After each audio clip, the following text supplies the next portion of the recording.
బైబిల్లో మొదటి సమూయేలు 3వ అధ్యాయం 4వ వచనంలో యెహోవా సమూయేలును పిలిచెను అనే మాట చూడవచ్చు.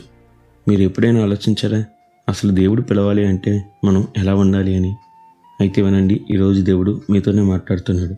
మరి ఈ రోజును దేవుని వాక్యదానంతో ప్రారంభిద్దామా?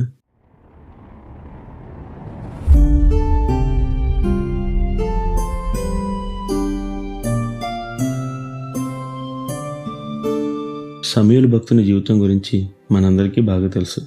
అసలు ఈయన పుట్టుకే తన తల్లి ప్రార్థనకు దేవుడిచ్చిన జవాబు.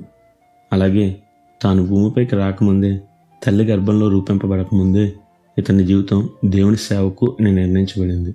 ఈ సమూయేలు పాలు విడవగానే తల్లి హన్నా ఈయనను దేవుని మందిరంలో విడిచిపెట్టింది. ఆ సమయంలో ప్రధాన యాజకుడు ఏలీ. అలాగే ఈ ఏలీ కుమారుల వలన ప్రజలు దేవుని మందిరానికి రావడానికి అసహ్యపడుతున్న కాలం అది.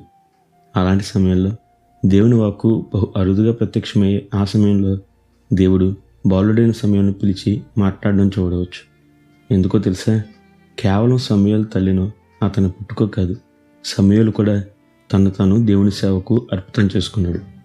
బహుశా భక్తి నేర్పింది తన తల్లి అయినా దానిని అంతం వరకు కొనసాగించిన సమూయేలు సమర్పణ గొప్పది. తన చుట్టూ వాతావరణం ఎలా ఉన్నా, సాక్షాత్తు ఏలీ కుమారులు దుష్టత్వం జరిగిస్తున్నా, తనకు అవకాశం ఉన్నా సమూయేలు తప్పు చేయలేదు. సరే, తప్పు చేయలేదు, మరి ఖాళీగా ఉన్నాడా? లేదు. తన వంతు చిన్నవాడైనా తాను ఏం చేయగలడో ఆ పనంతా ఇతడు బాలుడుగా ఉండగానే మందిరంలో చేసేవాడు. అందుకే బాలుడైన దేవుడు సమూయేలును పిలిచి మాట్లాడాడు.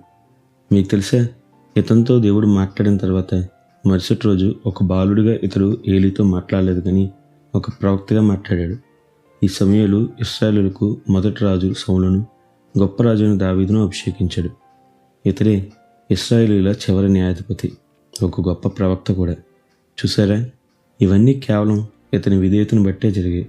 మరి మనము సమూయేలు వలె విధేయులై దేవునిచే ఘనంగా వాడబడదామా?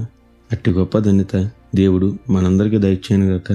నిత్యం ఘనత మహిమ ప్రభావములు యేసుక్రీస్తు నామమునకే కలుగునుగాక. ఆమేన్. హల్లెలూయా.